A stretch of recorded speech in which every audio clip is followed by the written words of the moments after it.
Durant l'année passée, j'ai rencontré des milliers de saintes des derniers jours dans de nombreux pays.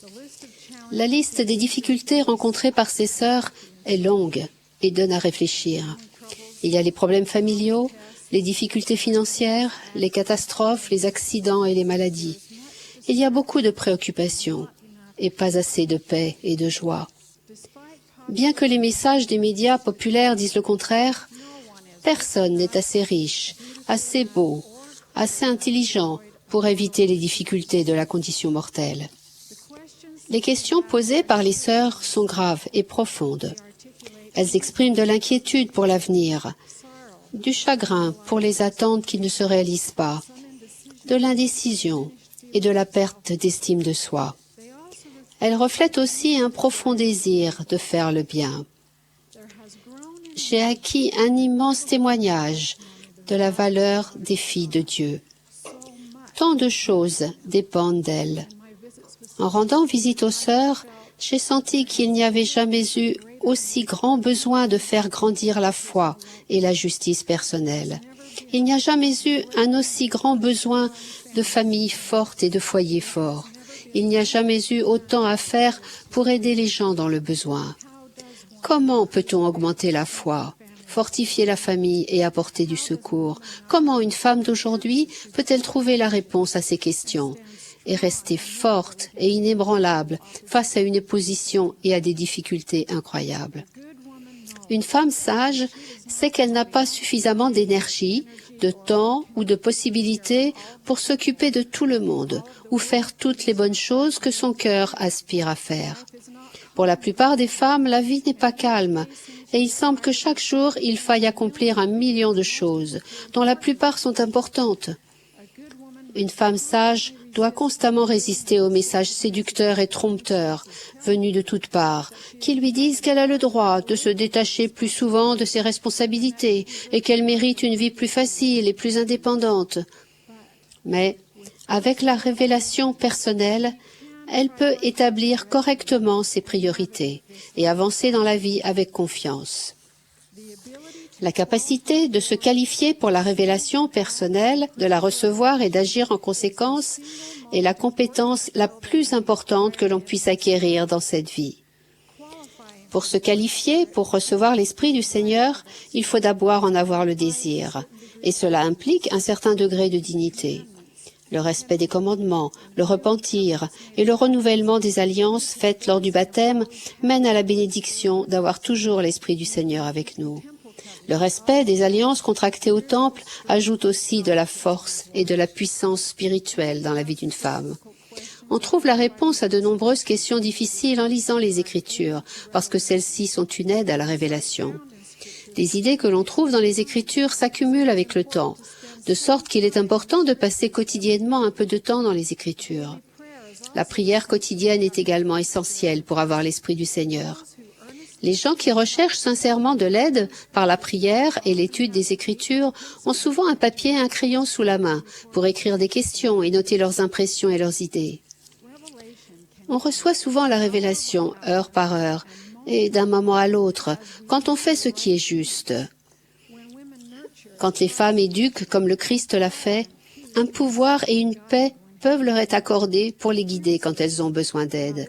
Par exemple, les mères peuvent ressentir l'aide de l'esprit même lorsqu'elles sont fatiguées, quand des enfants bruyants réclament à grands cris leur attention. Mais elles peuvent s'éloigner de l'esprit si elles se mettent en colère contre les enfants. Le fait d'être aux bons endroits nous permet aussi d'être guidés. Il faut faire un effort de volonté pour diminuer ce qui peut nous détourner.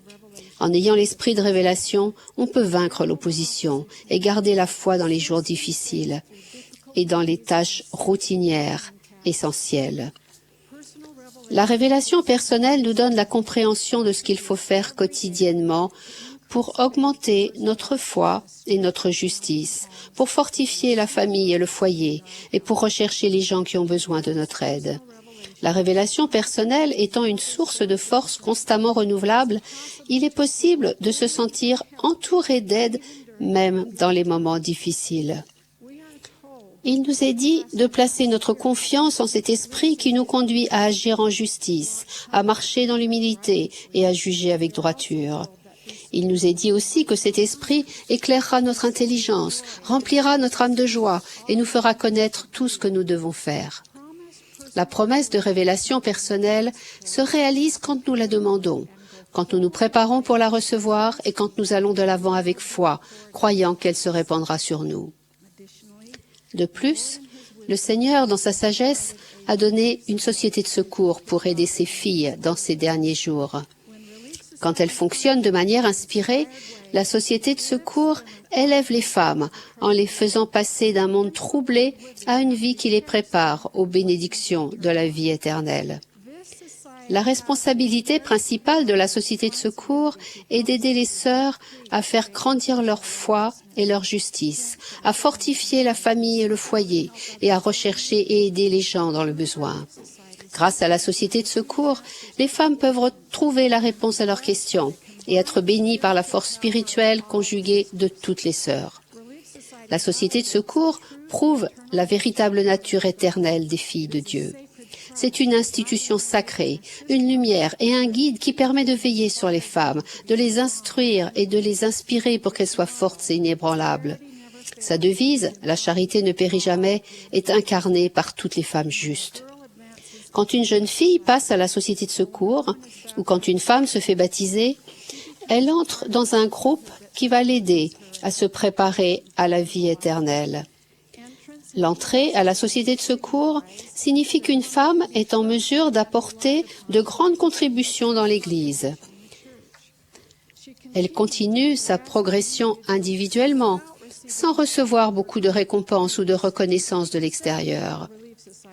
Elisa R. Snow, deuxième présidente générale de la Société de secours, a dit aux sœurs, « Nous voulons être de véritables dames, pas selon la définition que le monde donne au mot, mais pour être les dignes compagnes des dieux et des saints. Dans notre organisation, nous pouvons nous aider mutuellement, non seulement à faire le bien, mais aussi à nous raffiner. Et qu'il y en ait peu ou beaucoup qui s'avancent et aident à faire progresser cette grande œuvre, ce seront elles qui rempliront des postes honorables dans le royaume de Dieu.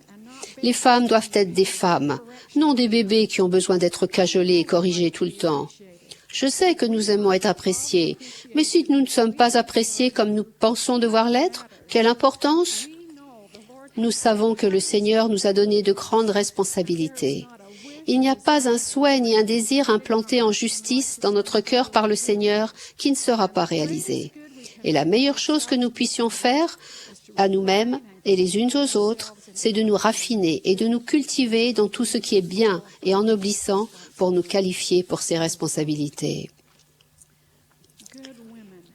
Les femmes justes ont toujours le désir de savoir si elles réussissent. Dans un monde où la mesure de la réussite est souvent déformée, il est important de rechercher l'appréciation et la confirmation auprès de bonnes sources. Pour paraphraser une liste qui se trouve dans Prêcher mon évangile, nous sommes sur la bonne voie quand nous acquérons les qualités de Jésus-Christ et quand nous nous efforçons d'obéir à tout son évangile. Nous sommes sur la bonne voie quand nous cherchons à nous améliorer, à faire de notre mieux. Nous sommes sur la bonne voie quand nous accroissons notre foi et notre justice, fortifiant la foyer et le foyer et recherchons à aider les gens dans le besoin. Nous savons que nous réussissons si notre vie nous qualifie pour recevoir l'Esprit et si nous savons comment le suivre. Quand vous avez fait de votre mieux, vous risquez toujours de connaître des déceptions, mais vous ne serez pas déçus de vous-même. Vous pouvez avoir la certitude que le Seigneur est satisfait lorsque vous sentez l'Esprit agir par votre intermédiaire. La paix, la joie et l'espérance sont pour toutes. Une révélation du livre de Joël dit que dans les derniers jours, des fils et des filles de Dieu prophétiseront et que le Seigneur répandra son esprit sur ses serviteurs et sur ses servantes. Spencer W. Kimball a rappelé cette prophétie quand il a dit « La majeure partie de la forte progression qui aura lieu dans l'Église dans les derniers jours se produira parce que beaucoup de femmes justes du monde, qui ont souvent une grande spiritualité, se joindront en grand nombre à l'Église.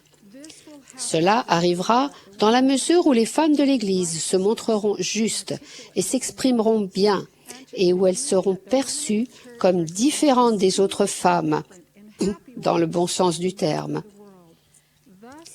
C'est ainsi que les modèles féminins de l'Église seront une force importante, tant pour l'accroissement numérique que pour la croissance spirituelle de l'Église dans les derniers jours. Je témoigne que l'Évangile de Jésus-Christ est vrai. Le Seigneur a besoin que ses filles fassent leur part en fortifiant les foyers de Sion et en édifiant son royaume sur la terre.